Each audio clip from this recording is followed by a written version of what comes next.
Hey guys, Professor Bill, Comic Book University, and Detective Comics, issue number 1008. This feels like a one-shot. I believe it's resolved by the end of this. It's just like a thing at the end and whatnot. It's like whatever, but even if this is just a one-shot, if we never get wind of this again, I'm still down, baby. I'm down with the sickness. This was a fun comic book, and it's gory. It's graphic.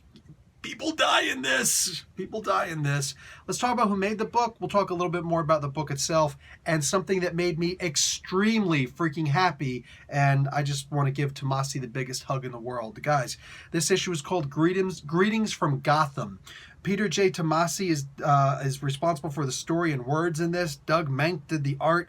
The inker is Jamie Mendoza, and the colorist is Dave Barron.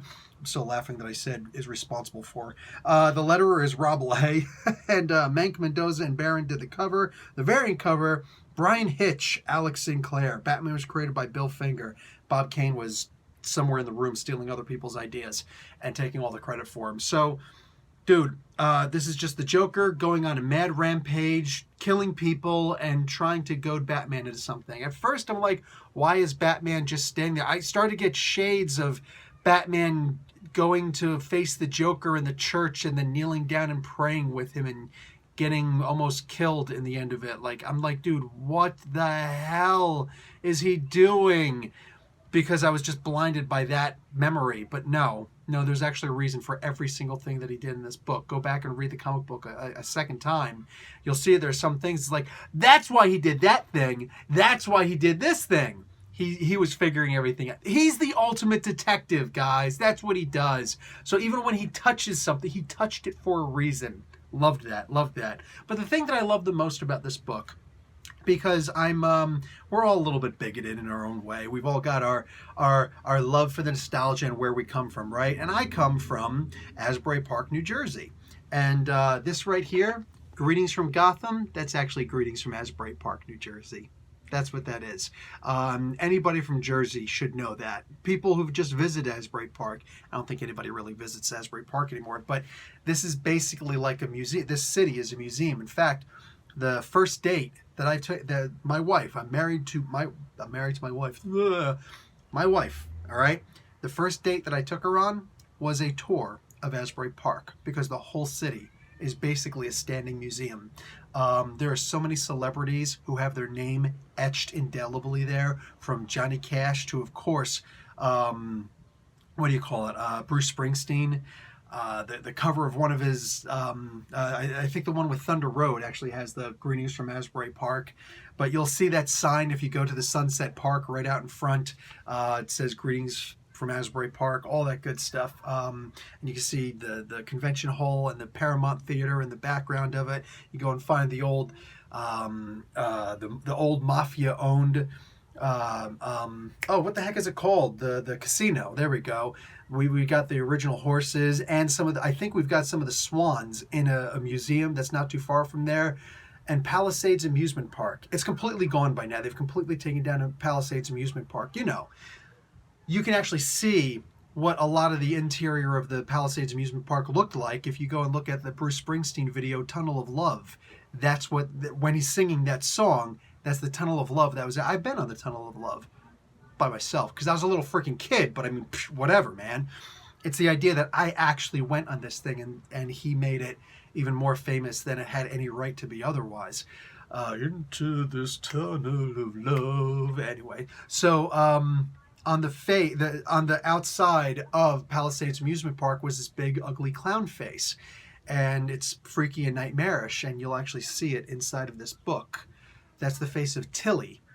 Tilly's face is the face of Asbury Park. You can actually see it if you go down the street around the corner and down the street of where right next to the Stone Pony that Bruce Springsteen made famous. You can actually see the Wonder Bar. You can go there and see. I think it's still there. It was there as of 2 years ago. I haven't been back to Asbury. I haven't been back to Jersey in 2 years. I haven't been back to the States in 2 years. Shoot, I gotta make a trip. Anyway, you can see Tilly's face on the Wonder Bar play, and Bruce Springsteen once in a while walks in there just to hang out. Bon Jovi and lots of people still go to Stone Pony. It's a genuinely historic place. The boardwalk down there, everything, man. It's amazing. The Berkeley Carteret Hotel. There's a lot of history in Asbury Park, New Jersey. So sorry, seeing this comic book and all that was in it, I genuinely like. I just want to give a big, non-creepy hug to the people who were involved in this book. This felt good, like to me personally. This hit on a personal note. So realistically, the comic book could suck balls, and I'd still be like, it's the greatest comic book that's ever existed. It's my number one pick of the freaking year because, yeah, history. This was a really good book, and yes, I genuinely do recommend that everybody go and visit Asbury Park if you're anywhere close there. You don't, well, yeah, they actually have tours. They have walking tours they even have the haunted tours, because like this is a place where there was a big ship called the Morro Castle that used to travel from Cuba up to New York, and I think Boston too, but definitely up to New York. They would bring people down there for because back when we didn't think that, Cuba was a bad place. Cuba was a bad place. We thought it was a good place. Right. Anyway, and then the ship actually got into an accident somewhere around where Atlantic City is today. Atlantic City was nothing back in the day. Asbury Park was the place to go. Asbury Park, New Jersey was the place to go. Atlantic City was nothing. It was nothing. Like nobody cared about Atlantic City until Asbury went down. Then they started thinking, hey, you know what we should do? We can make a second Asbury Park right down here. But the Morro Castle was a ship, and the bulk of the waste, the ship itself, actually ended up on the shores of Asbury Park. Guys, I'm telling you, one place in Jersey that has so much history.